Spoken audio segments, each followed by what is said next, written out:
Welcome to I T S classes. I T S classes में आपका बहुत बहुत स्वागत है।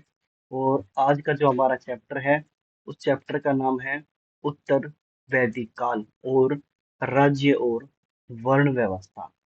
उत्तर वैदिक काल के बारे में पढ़ेंगे। पहला जो टॉपिक है कि उत्तर वैदिक काल 1000 से लेकर 600 ईस्वी पूर्व आर्यों का विस्तार। उत्तर वैदिक काल का इतिहास मुख्य उन वैदिक ग्रंथों पर आधारित है जिनकी रचना ऋग्वेद काल के बाद हुई। उत्तर वैदिक काल में सामवेद, यजुर्वेद, अर्थवेद, ब्राह्मण ग्रंथ व आर्णव उपनिषदों की रचना हुई। ऋग्वेद सहित सबसे प्राचीन वेद ग्रंथ है। गणेश के लिए ऋग्वेद में सूतकों को चुनकर धनु और बाधा गाया तथा इस पद उत्तर संकलन का नाम सामवेद रखा गया। उत्तर वैदिक काल में सामवेद संहिता के अतिरिक्त और दो संकलन यजुर्वेद संहिता और अर्थवेद संहिता तैयार किए गए। अर्थवेद के विपत्तियों और व्यवधानों के निर्वारण के लिए तंत्र मंत्र संग्रहित किए गए। अर्थवेद में परीक्षित को मृत्यु का देवता कहा जाता था। वेदांग सूत्र। वेद प्रथा वेदांग साहित्य का विभाजन 6 भागों में किया गया, जिसे वेदांग कहा गया। वेदांग का अर्थ वेद की सहायता विधाएं है। ये वेद के अर्थ के ज्ञान में सहायता पहुंचाते हैं। संक्षिप्त शैली के प्रयोगों के कारण इन्हें सूत्र कहा गया। इनकी संख्या 6 है। वेदांगों की संख्या कितनी है? 6 है। पहला है शिक्षा। ये था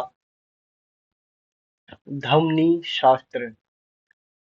प्राचीन ग्रंथकार थे ऋग, प्रतीक्षा सेन, कल्प सूत्र, धार्मिक, शोध सूत्र, श्वेत सूत्र एवं आशुलायन। फिर है व्याकरण के व्याकरण अष्टाध्यायी पाणिनि। निरुक्त की है व्युत्पत्ति शास्त्र, निरुक्त महर्षि व्यास। छंद महासिपाष्ट दंड, छंद एवं सूत्र। ज्योति की है खगोल विज्ञान, वेदांत, ज्योतिष लाभनी। अब देखो कि उत्तर वैदिक काल कहाँ कहाँ पर फैला था। जो हिस्सा है, इस सभी हिस्से में हमारा उत्तर वैदिक काल फैला हुआ था। इन सभी हिस्सों में उत्तर वैदिक काल था। आगे चलते हैं और देखते हैं। वैदिक साहित्य के बाद आने वाले ग्रंथ लिखे गए, जिनमें से ब्राह्मण ग्रंथ कहते हैं। इनमें वैदिक अनुष्ठान की विधियां संग्रहित है। सभी उत्तर काल में वैदिक ग्रंथ लगभग 1000 से 500 ईस्वी पूर्व में उत्तरी गंगा के मैदान में रचे गए। उत्तर वैदिक कालीन क्षेत्र में चित्रित धूसर मृतभांड पीजीडब्ल्यू मिले हैं, जिनका प्रयोग बर्तन के रूप में किया जाता था। लोहे के हथियारों का भी प्रयोग मिला है। पंजाब के आर्य गंगा यमुना दोआब के अंतर्गत संपूर्ण पश्चिम उत्तर प्रदेश में फैल गए थे। दो प्रमुख कबीले भारत और पुरु एक ही कुरु के नाम से जाने जाने लगे। कुरुओं ने दिल्ली क्षेत्र और दोआब के ऊपर भाग पर अधिकार कर लिया, जो कुरुक्षेत्र के नाम से मशहूर हो गया। कुरु पांचालों की सत्ता दिल्ली क्षेत्र पर और दोआब के ऊपरी भाग व मध्य भागों पर फैल गई तथा उन्होंने हस्तिनापुर को अपनी राजधानी बनाया, जो मेरठ जिले में स्थित है। उत्तर वैदिक काल के अंत होते होते 600 ईस्वी पूर्व के आसपास वैदिक लोग दोआब से पूर्व की ओर पूर्व उत्तर से कौशाली और उत्तरी बिहार के विदर्भ में फैल गई थी। वैदिक लोगों का पूर्वी उत्तर प्रदेश और उत्तरी बिहार में ऐसे लोगों से संपर्क हुआ जो तांबे के औजार और काले लाल मृतभांडों का प्रयोग करते थे। उत्तर वैदिक काल की अर्थव्यवस्थाएं कैसी थी? प्राचीन वैदिक आर्य लोग पशुपालक थे। पशुपालना उनका मुख्य व्यवसाय था। वे दूध, मांस और चमड़ा प्राप्त करने के लिए गाय, भैंस और बकरियां तथा घोड़े पालते थे। गौ शब्द से अनेक शब्दों की उत्पत्ति हुई है, जिसका अर्थ है गाय। धनी व्यक्ति को गोमत कहते हैं और बेटी को बहुतरी कहा गया है। गाय का दूध दुहने वाले को गवेषक शब्द का प्रयोग किया गया है। गाय की खोज करना है, परंतु इस शब्द का अर्थ लड़ाई भी है, क्योंकि गाय के कारण अनेक लड़ाइयां भी लड़ी गई। लगभग 1000 ईस्वी पूर्व लोहे के साक्ष्य कर्नाटक के धारवाड़ जिले से मिले हैं। मृतकों के साथ कब्रों में गड़े एवं लोहे के औजार अत्यधिक मात्रा में खुदाई से निकले। इसी काल में पूर्वी पंजाब, पश्चिमी पंजाब, उत्तरी राजस्थान और मध्य प्रदेश में लोहे का प्रयोग किया गया। उत्तर वैदिक ग्रंथों में लोहे धातु को श्याम अथवा कृष्ण अयस्क भी कहते थे। उत्तर वैदिक काल में कृषि लोगों का मुख्य व्यवसाय बन गया था। वे लोग खेती की प्रक्रिया प्रारंभ करने के लिए धार्मिक अनुसंधान प्राप्त करते थे। इसमें यह भी कहा गया है कि हल चलाने के लिए 6 से 8 जोड़ी बैल उपयोग में लाए जाते थे। लोहे के कृषि औजार कम पाए गए हैं। वैदिक ग्रंथों में 6, 8, 12 और 24 तक की संख्याओं में बैलों के हलों में जोते जाने की चर्चा है। जुताई लकड़ी के फाल तथा हल से होती है। शतपथ ब्राह्मण में हल संबंधी अनुसंधान का प्रयोग लंबा वर्णन है। कृष्ण का भाई बलराम हलकृत कहलाता था, क्योंकि हल उनका अस्त्र था। वैदिक काल के लोग जौ उपजाते थे, परंतु इस काल में चावल और गेहूं उनकी प्रमुख फसल हो गई। वैदिक काल में लोगों का चावल से परिचय सबसे पहले दोआब में हुआ था। वैदिक ग्रंथों में इसका नाम जो है वो ब्रीही रखा गया। उत्तर वैदिक काल के लोग अनेक प्रकार के तिलहन फसलें पैदा करते थे। 1500 ईस्वी के पूर्व तांबे से अत्यधिक औजारों के जखीरे पश्चिमी उत्तर प्रदेश व बिहार में मिले हैं। वैदिक लोक सभ्यता राजस्थान के खेतड़ी और की तांबे की खानों का उपयोग किया गया है। तांबे की वस्तुएं चित्रित धूसर मर्तभांड स्थलों में पाई गई है। बुनाई केवल स्त्रियां करती थी, किंतु यह काम बड़े पैमाने पर होता था। शतपथ ब्राह्मण में महाजी प्रथा का प्रथम बार जिक्र हुआ है तथा मुंहफोर और कुशीबीन कहा गया है। उत्तर वैदिक काल के लोग 4 प्रकार के मृतभांडों का प्रयोग करते थे। काले काले लाल काली पालिशदार व मृतभांड था। चित्र घूमर मृतभांड व लाल मृतभांड। चित्रधूसर मृतभांड उनके सर्वोत्तम वैशिष्ट्य सूचक है। चित्रधूसर मृतभांड वाले सत्रों में कांस्य की निठियां और चित्रित चूड़ियां भी मिली हैं। उत्तर वैदिक ग्रंथों में स्वर्णकारों या आभूषण निर्माताओं का उल्लेख है। खेत और विधि शिल्पों की सहायता से उत्तर वैदिक काल के लोग स्थायी जीवन अपनाने के समर्थ हो गए थे। लोग कच्ची ईंटों तथा लकड़ी के खंभों पर टिकी मिट्टी के घरों में रहते थे। चूल्हे और अनाज धान की से प्राप्ति होती है। चित्रधूसर मृतभांड काल के लोग उत्तर वैदिक लोग ही थे। ये कृषिजीवी और स्थायी जीवी थे। सिक्कों का प्रचलन निष्क, शतमान एवं कृष्ण वृषाल के रूप में होता है। निष्क की तौर पर सुवर्णों के बराबर 1 सुवर्ण 320 सतनी के बराबर होता था, जबकि शतमान की तौल 100 रति के बराबर होती थी। बाट की मूलतः इकाई रतिया गुंजा पृष्ठान होती थी। वैदिक ग्रंथों में समुद्र और समुद्र की यात्रा का उल्लेख किया गया है। राजनीतिक संगठन सभा में स्त्रियों का प्रवेश निषेध हो गया था तथा कुलीनों व ब्राह्मणों का प्राबल्य हो गया था। राज्यों का आकार वृद्धि से मुखिया या राजा अधिकार शक्तिशाली होता था। राज्य शब्द जिस अर्थ में प्रदेश या क्षेत्र होता था, सर्वप्रथम इसी समय में प्रचलित किया गया। तृतीय ब्राह्मण में वर्णित शासन प्रणाली।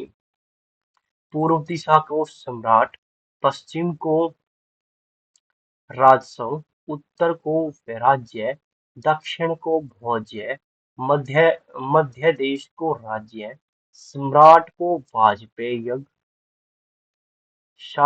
दिशा, पूर्व दिशा, देखो दिशा थी, और इनके क्या थे, क्षेत्र थे, और इनके शासक थे सम्राट, क्षेत्र साम्राज्य, इनके शासक थे सम्राट, और यज्ञ होता था वाजपेय यज्ञ। पश्चिम, राज स्वराजस्व, स्वराट, अश्वमेध यज्ञ। उत्तर में होता था वैराज्य, शासक थे विराट, पुरुष में यज्ञ। दक्षिण, भोज, भोज एवं सर्वे में यज्ञ। मध्य देश, राज्य, राजा, राजसूत्र यज्ञ। उत्तर वैदिक ग्रंथों में संकेत मिले हैं कि राजा के प्रधान या राजा का निर्वाचन होता था।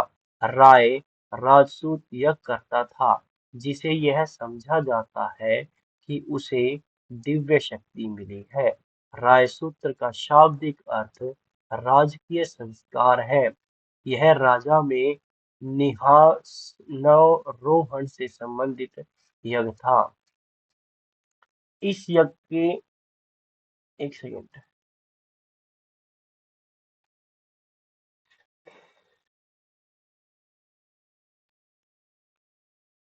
इस यज्ञ से अक्सर राजा राजकीय वस्त्रों से सुयोजित होकर पुरोहितों से धनुर्बाण लेकर समय को राजा घोषित करता था। एक यह वर्ष तक चलता था। बाद में दिनों में इसमें सामान्य अभिजय तथा सीमित कर दिया गया। रायसूत्र का सर्वप्रथम उल्लेख ऐतरेय ब्राह्मण में मिलता है। राजसूत्र यज्ञ कराने वाले पुरोहितों को राजसूत्र यज्ञ कराने वाले पुरोहितों को 24,000 गांव दान दिए जाते थे। राजा अश्वमेध यज्ञ करता था। इस यज्ञ में राजा का घोड़ा घोड़ा जिन जिन क्षेत्रों से गुजरता था, उन सभी क्षेत्रों को उस राजा का अधिकार मान लिया जाता था। अश्वमेध का शाब्दिक अर्थ होता था घोड़े की बलि। यह राजनीति विस्तार हेतु किया जाने वाला यज्ञ था। चुने गए 400 योद्धा मार्ग में उस घोड़े की रक्षा करते थे, तथा ताकि कोई भी राजा उसे पकड़ ले तो उससे राजा के साथ युद्ध किया जाता था।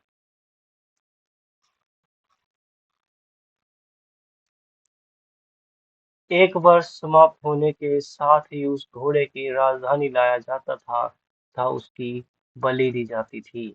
यह यज्ञ 3 दिन तक चलता था। उत्तर वैदिक लोग वाजपेय यज्ञ रथ दौड़ भी करते थे, जिसमें राजा का रथ उनके अन्य सभी बंधुओं के रथों से आगे निकलता था। वाज का शाब्दिक अर्थ है शक्ति का पान। यह शौर्य प्रदर्शन एवं प्रजा के मनोरंजन के लिए 17 दिनों तक चलता था। अग्नि अग्निष्टोम यज्ञ। अग्निष्टोम यज्ञ क्या होता है? अग्निष्टोम यज्ञ देवताओं को प्रसन्न करने हेतु अग्नि में पशु बलि दिए जाने वाला यज्ञ था। यह एक ऐसा एक सेकंड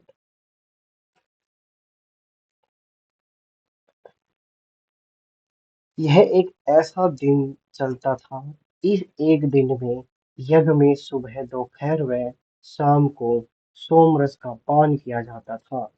इस यज्ञ में पूर्व यज्ञनी और उसकी पत्नी की एक वर्ष तक सात्विक जीवन जीना पड़ता था। इस काल में कर और नजराना का संग्रह प्रचलित हो गया था। इसके संग्रह और संचय के लिए एक अधिकारी होता था, जो संग्रहिता कहलाता था। अर्थवेद के अनुसार राजा को आय का 16वां भाग मिलता था। राजा अपने कर्तव्य में, संप्रदान में, पुरोहित, सेनापति व पटरानियों में कोई अन्य उच्च कोटि के अधिकारियों की सहायता लेता था।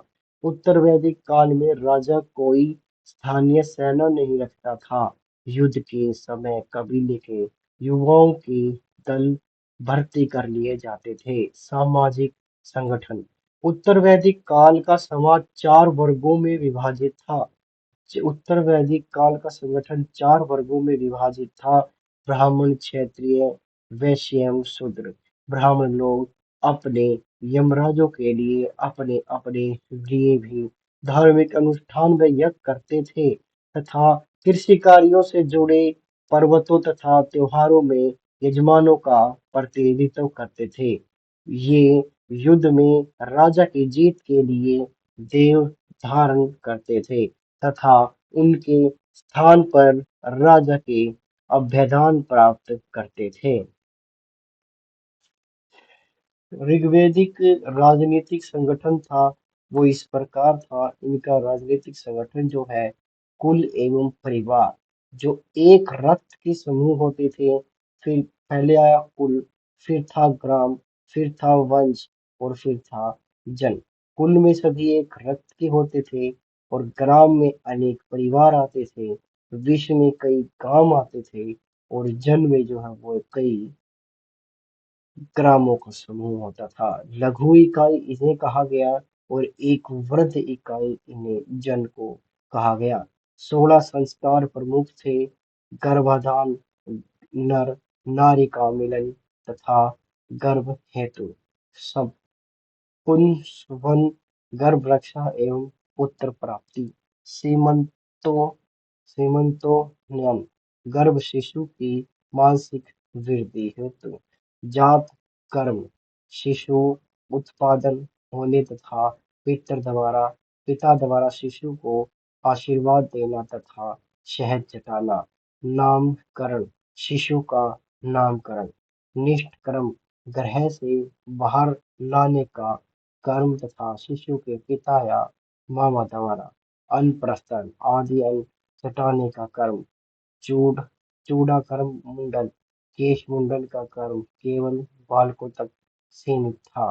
कर्ण वेद, कान छेदने का कर्म, विधारंभ, गुरु के समक्ष ले जाकर शिशु को अक्षर ज्ञान कराने का कर्म, उपनयन उपनयन यद्यपि जनेऊ धारण तथा ब्रह्मचर्य आश्रम में प्रवेश, वेदारंभ, वेद आरंभ करने का क्रम, शिक्षापूर्ण समावतरण, शिक्षा पूर्ण होने पर मेचम दंड आदि को जल में फेंक कर घर की ओर लौटना, वैवाहिक 25 वर्ष पूर्ण होने के बाद गृहस्थ आश्रम, वानप्रस्थ 50 वर्ष पूर्ण होने पर वन की ओर प्रस्थान, अष्ट अंत्योष्टि, मृत्यु के पश्चात दाह संस्कार, अंतिम संस्कार की व्यवस्था को कहा जाता था। क्षत्रियों का स्थान दूसरा था। ये युद्ध करते थे, शासन करते थे और किसानों से उगाए गए करों करों पर जीते थे। राजाओं ने परिजन होते हुए भी वैश्य जनजातियों को कोठी में रखे गए और उन्हें उत्पादन संबंधी काम सौंपे गए, जैसे कृषि, पशुपालन आदि। उत्तर के 3 वर्णों की सामान्य विशेषताएं यह थी कि वे उपनयन संस्कारों के अधिकारी थे, अर्थात वे वैदिक मंत्रों के साथ जनेऊ धारण तथा अनुष्ठान कार्य में भाग ले सकते थे। चौथा वर्ण उपनयन संस्कार का अधिकारी नहीं था। यह गायत्री मंत्र का उच्चारण नहीं कर सकता था। यदि ये उपनयन का अभाव शूद्रों की दासता का घोतक बन गया। शूद्र को अन्य वर्णों का सेवक बताया गया। यह दूसरों की इच्छानुसार काम करने वाला था। शिल्पकारियों को रथकार आदि जैसे कुछ वर्णों का स्थान ऊंचा था तथा उन्हें जनेऊ धारण करने का अधिकार प्राप्त था। उत्तर वैदिक कालीन परिवार अत्यधिक विशाल हो गए थे, जिनमें उन्हें उपयुक्त परिवार कहा जाता था, जिनमें 3 या 4 पीढ़ियों के लोग एक साथ परिवार में रहते थे।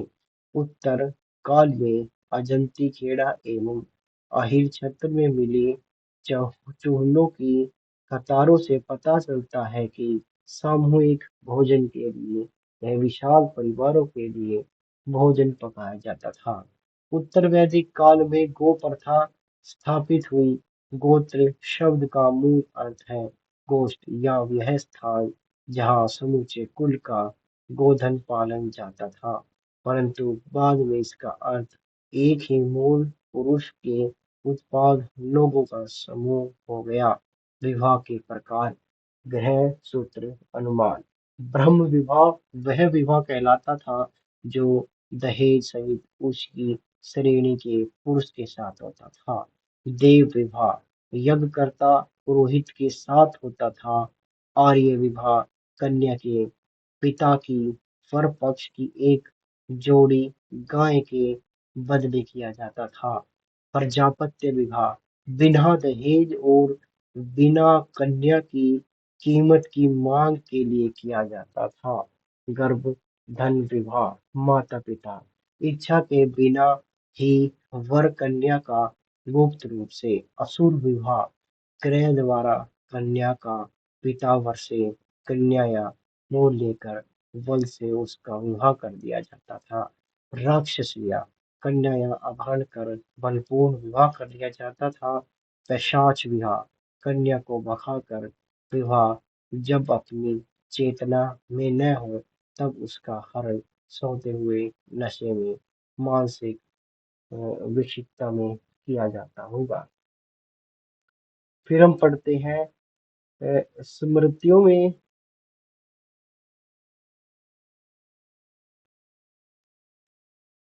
स्मृतियों में ब्रह्म विवाह स्मृतियों में ब्रह्म विवाह, देह विवाह, आर्य विवाह, प्रजापति विवाह में चार विवाह ब्राह्मणों के लिए शुरू। चार विवाह ब्राह्मणों के लिए मान्य थे। असुर विवाह केवल वैश्य अथवा शूद्र में, जबकि गंधर्व विवाह क्षत्रियों में होता था। ऐत्रेय ब्राह्मण के अनुसार पुत्री ही समस्त दुखों का स्रोत है, किंतु पुत्र परिवार का रक्षक है। मनुस्मृति में विवाह के 8 प्रकारों का उल्लेख किया गया है, जिसमें प्रथम 4 विवाह प्रशासनिक तथा शेष 4 विवाह माने जाते थे। अनुकूल तथा प्रतिकूल विवाह। अनुलोम मतलब समान विवाह। उच्च उच्च वर्ण का विवाह अपने से नीचे वर्ण की कन्या के साथ विवाह। प्रतिलोम विवाह उच्च वर्ग की कन्या तथा विवाह निचले वर्ग के व्यक्ति के साथ होता था। नियोग प्रथा प्राचीन समय में नियोग प्रथा का प्रचलन था, जिसमें किसी निसंतान स्त्री अथवा विधवा को संतान प्राप्त करने के पवित्र उद्देश्य से अपने पति की सहमति से विधवा होने पर परिवार के अन्य सदस्य की सहमति से भाई के पति के भाई अथवा किसी अन्य उनका सम्मान स्थापित करने की अनुमति थी। अच्छा जी।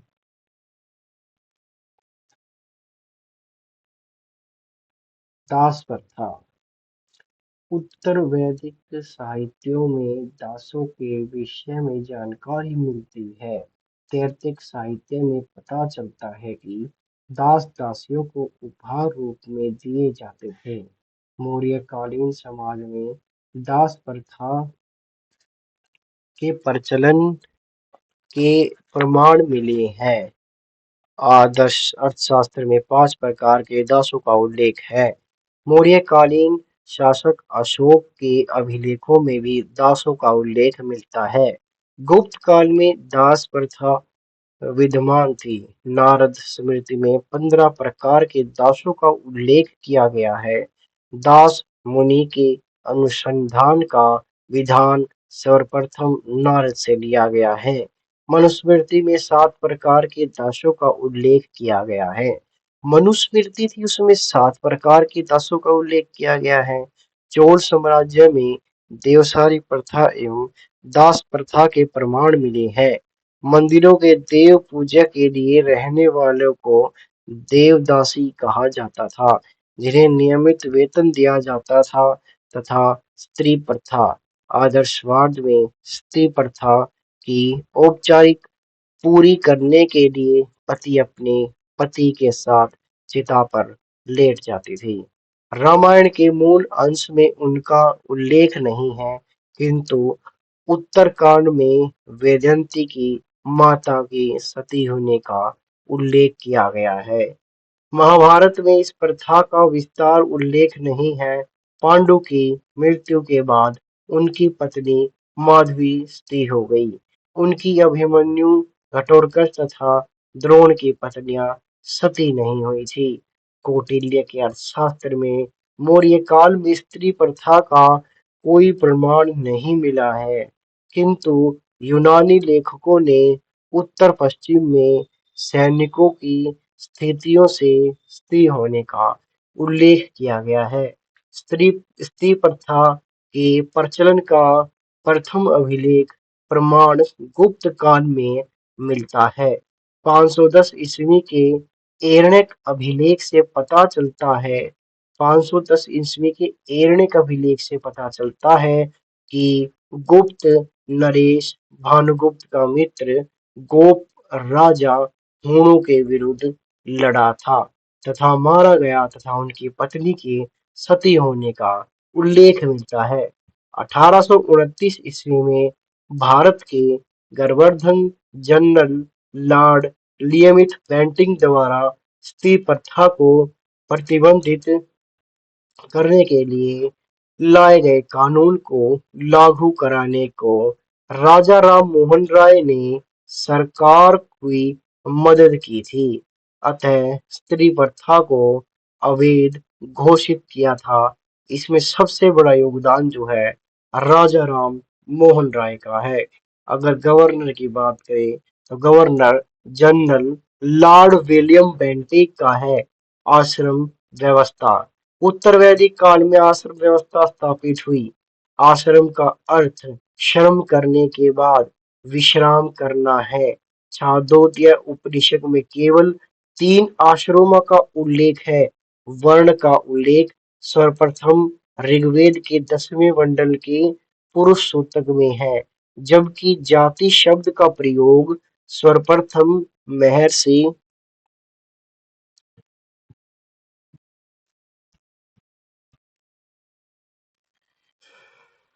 जाति शब्द के प्रयोग सर्वप्रथम जाबाल में 4 आश्रम बताए गए हैं। वैदिक काल के ग्रंथों में हमें 4 आश्रम स्पष्ट रूप से दिखाई देते हैं। 4 आश्रम कौन से हैं? ब्रह्मचार्य, गृहस्थ, वानप्रस्थ, संन्यास। ब्रह्मचार्य, गृहस्थ, वानप्रस्थ, संन्यास। ब्रह्मचार्य में 0 से 25 वर्ष, ज्ञान प्राप्ति, धर्म। गृहस्थ 25 से 50, सांसारिक जीवन, अर्थ एवं काम। वानप्रस्थ 50 से 75, ईश्वर ध्यान, मोक्ष। संन्यास 75 से 100, मोक्ष हेतु तपस्या, मोक्ष। गृहस्थ आश्रम को सभी आश्रमों में श्रेष्ठ माना गया है। गृहस्थ आश्रमों को सभी आश्रमों में श्रेष्ठ माना गया है। इसी आश्रम में पंच महायज्ञ, त्रिवर्त, धर्म, अर्थ, काम व त्रिऋण से निवृत्त होना आवश्यक है। त्रिऋण मनुष्य को गृहस्थ आश्रम में 3 ऋणों से उत्कृत होना आवश्यक है। ऋषि ऋग वैदिक ग्रंथों का वैदिक ग्रंथों का अध्ययन करना। पुत्र ऋण पुत्र की उत्पत्ति। देव ऋण धार्मिक अनुसंधान एवं यज्ञ आदि कर व्यक्ति इस ऋण से मुक्त हो सकता है। पंच महायज्ञ मध्यस्थ आर्यों के पंच महर्षियों का अनुष्ठान करता है। ब्रह्म यज्ञ या ऋषि यज्ञ, पठन पाठन या प्राचीन कृषि के प्रति कृतयज्ञ। देव यज्ञ हवन द्वारा देवताओं की पूजा अर्चना। पितृ यज्ञ पितरों का तर्पण। नृत्य या मनुष्य यज्ञ अतिथि सत्कार द्वारा। भूत यज्ञ या बलि देवता एवं अनुसंधान एवं दर्शन। यज्ञ इस संस्कृति का मूल था तथा यज्ञ के साथ साथ अनेक अनुसंधान एवं गतिविधियां प्रचलित हैं। देवताओं में दो सबसे बड़े देवता इंद्र और अग्नि अब उतने प्रमुख नहीं रहे। उत्तर वैदिक देव मंडल में सृजन के देवता प्रजापति और सर्वोच्च स्थान मिला। पशुओं के देवता रुद्र ने उत्तर वैदिक काल में महत्ता पाई। विष्णु को वे लोग अपना पालक और रक्षक मानते थे। पूर्ण को पशुओं की रक्षा करने वाला माना जाता था, जो कि शूद्रों के देवता बन गए थे। अपराध की रीतियों में बड़ा अंतर या वस्तुनिष्ठ पहले की तरह चलते रहते थे, परंतु अब यह देवताओं को प्रसन्न करने की प्रमुख रीति नहीं रही। यज्ञ में बड़े पैमाने पर पशु बलि दी जाती थी, जिसमें से विशेषकर पशुधन का ह्रास होता था। अतिथि गोत्र कहलाते थे, क्योंकि अतिथि का स्थान आर्यों के प्रति पशु गाय से अधिक था। यज्ञ करने वाला यजमान कहलाता था। ब्रह्मचार्य धार्मिक ज्ञान एवं विज्ञान पर अपना एकाधिकार समझते थे। 600 ईस्वी पूर्व के आसपास उपनिषदों का संकलन हुआ तथा दार्शनिक ग्रंथों में कर्मकांड की निंदा की गई और यथार्थ को महत्व दिया गया। उपनिषदों में कहा गया कि मनुष्य को अपनी आत्मा का ज्ञान प्राप्त करना चाहिए और ब्रह्म के साथ आत्मा का संबंध अच्छे से जानना चाहिए। आत्मा और परमात्मा ब्रह्मा के मध्य संबंध की भावना से प्रजा में राजा के प्रति भक्ति जागी। आज का यह चैप्टर इतना ही है। आगे हम पढ़ेंगे अगले चैप्टर में। स्टार्ट करेंगे चैप्टर नंबर 7 से। 6 चैप्टर कंप्लीट, चैप्टर नंबर 7 अगली वीडियो में करेंगे।